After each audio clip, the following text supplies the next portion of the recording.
Hello friends, welcome to my channel. இது வந்து social science paper 2 previous year question பேப்பரில் ஒரு 10 கொஸ்டின்ஸ் இந்த இதில் பார்க்கலாம். ஃபஸ்ட்டு கொஸ்டின் பார்க்கும்போது, ஃப்ரெஞ்சு கிழக்கிந்திய கம்பெனி நிறுவப்பட்ட ஆண்டு.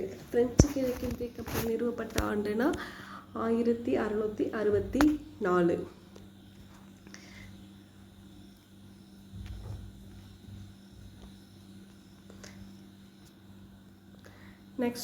நெக்ஸ்ட் கொஸ்டின் பார்க்கும்போது, மிக பழமையான உலக மதங்களில் ஜெரால்டிசமும் ஒன்று. சந்திரகுப்தருக்கு பின் அஜாத சத்ரு அரியணை ஏறினார். புத்தர் 3 ரத்தினங்களை பொதித்தார். ஜெரால்டின் புனித நூல் திரிபீடகங்கள் ஆகும். இது வந்து எது சரி அது மாதிரி கேட்டிருக்காங்க. இது பார்க்கும்போது மிக பழமையான உலக மதங்களில் ஜெரால்டிசம் ஒன்று, இதுதான் சரியானது. மற்றது எல்லாமே தவறானது. சந்திரகுப்தருக்கு பின் அஜாத சத்ரு அரியணை ஏறினார் கிடையாது. இவங்களுக்கு அப்புறம் தான் மௌரிய வம்சம் வரும். அதுக்கப்புறம் தான் சந்திரகுப்தர் வருவார்.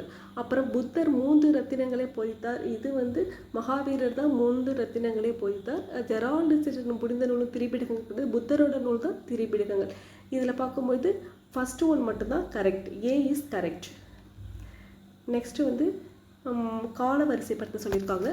வேலூர் கழகம், தென்னிந்திய கழகம், பாளையக்காரர்களின் கிளர்ச்சி, பெரும் புரட்சி.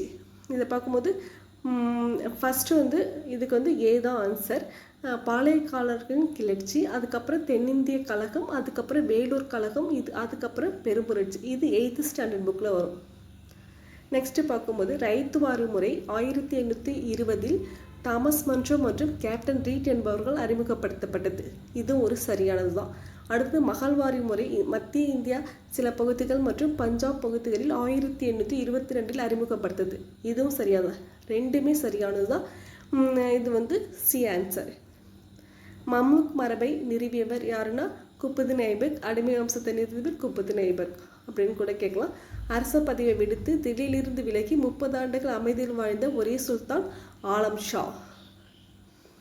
சந்திரகுப்தரின் அமைச்சரான சாணக்கியர் மதுரையை பற்றி தன் அர்த்த சாஸ்திரத்தில் பெருமைப்பட கூறுகிறார். மதுரையை சுற்றிலும் இருந்த அகழிகள், குதிரைகள் செல்லும் அளவு அகலமான சுரங்கப்பாதைகள் இருந்தன. இது வந்து ரெண்டுமே சரிதான். இது காரணம் வந்து கூற்றை வந்து விளக்கவில்லை. இது தேர்ட் ஒன். அடுத்தது வரிசைப்படுத்த சொல்லியிருக்காங்க. நிறைய வரிசைப்படுத்துக்க சொல்லுவாங்க. அதனால் இயர்ஸோட படிச்சுக்கிறது ரொம்ப நல்லது. பிளாசிபோர், பக்சார்பூர், அடையார்பூர், ஆம்பூர்பூர். இது வந்து 8th சோஷியல் சயின்ஸில் வரும். வந்து சி தான் ஆன்சர். அடையார்பூர், அப்புறம் ஆம்பூர்பூர், அடுத்த பிளாசிபோர், பக்சார்பூர், அந்த மாதிரி ஆர்டர் தான் அது வரும். 16ஆம் நூற்றாண்டில் ஐரோப்பியர் இந்தியாவிற்கு வருகை தந்தனர்.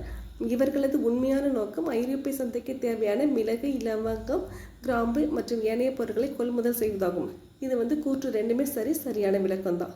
நெக்ஸ்ட் பார்க்கும்போது, மும்முடி சோழ மண்டலம் என்று அழைக்கப்பட்டது இலங்கை. இதோட ஆன்சர் வந்து இலங்கை. இப்போ 10 கொஸ்டின் பார்த்துருக்கோம். நெக்ஸ்ட் வீடியோவில் பார்க்கலாம். Thank you friends. இந்த வீடியோ உங்களுக்கு பிடிச்சிருந்தா லைக் பண்ணுங்கள், ஷேர் பண்ணுங்கள், சப்ஸ்கிரைப் பண்ணுங்கள். தேங்க்யூ.